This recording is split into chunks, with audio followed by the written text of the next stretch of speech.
యేసుక్రీస్తు నామములో మీకందరికీ వందనములు. ప్రపంచంలో ఉన్న ప్రతి క్రైస్తవులు కూడా అప్రమత్తంగా ఉండాలి. ఎందుకంటే ఈ క్రిస్మస్ దినాల్లో చాలా చోట్ల ఇంతకుముందు చర్చెస్‌లో బాంబులు పేల్చడం ఇవన్నీ కూడా జరిగినవి.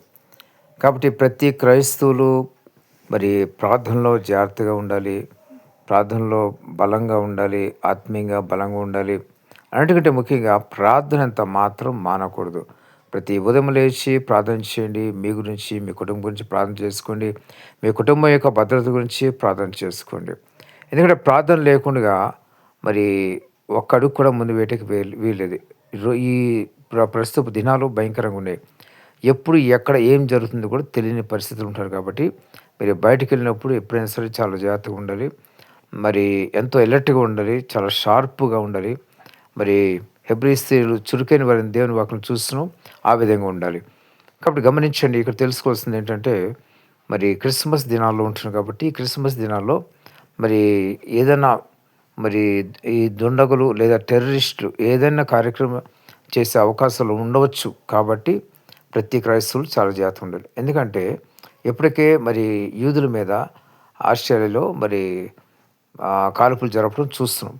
కాబట్టి ఇటువంటి మరి దుస్సంఘటన ఎక్కడైనా జరగకుండా ఉండటానికి ముందుగా ప్రార్థన చేస్తే కనుక సైతాను వాడు బంధించబడతాడు. సైతాన్ని బంధించబడలాగా ప్రార్థన చేయండి. అదొకటి కాకుండా అప్రమత్తంగా ఉండాలి. చర్చెస్‌లో ఎప్పటికప్పుడు మరి ఇక బాంబ్ స్క్వాడ్స్‌తో బాంబులు ఎక్కడైనా పెట్టారా లేకపోతే అన్నీ కూడా జాగ్రత్తగా మరి పరిశీలన చేసుకోవటం చాలా మంచిది.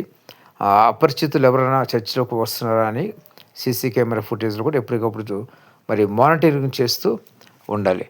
లేకపోయినట్లయితే కనుక అపరిచితులు ఎవడైనా సరే చర్చెస్‌లో గానీ, చర్చి ప్రాంతంలో గానీ వాడు పొంచి ఉండి మరి చర్చ్ అయిన తర్వాత గానీ, చర్చ్ జరుగుతున్నప్పుడు గానీ మరి అటాక్స్ చేసే అవకాశాలు ఉంటాయి కాబట్టి ముందుగా చాలా జాగ్రత్తగా ఉండాలి. మరి పదే పదే చెప్తున్నాను. మరి క్రైస్తవుల మీద ఎటువంటి దాడి జరగకుండా చూసుకోవాలి. ఎందుకంటే మన భారతదేశంలోనే క్రైస్తవులు అంటే మరి ఎంతో వ్యతిరేకత చూపించి ఇప్పటికి అనేక మందిని చంపేయడం జరిగింది. కాబట్టి మన భారతదేశంలో మరి ఎంతమంది క్రైస్తవ వ్యతిరేకులు అందరూ గురించి కూడా చాలా జాగ్రత్తగా ఉండాలి. ఇక పాకిస్తానుడే వచ్చి ఇక్కడ బాంబులు వేస్తాడు అనుకోవడం లేదు.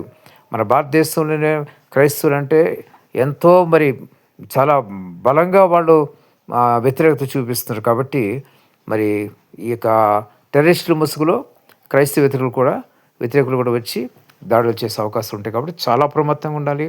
పాపం వలె వివేకంగా ఉండాలి. పౌరు వలె పరిశుద్ధంగా ఉండాలి. కాబట్టి ప్రతి ఒక్కరు బలంగా ప్రార్థన చేయండి.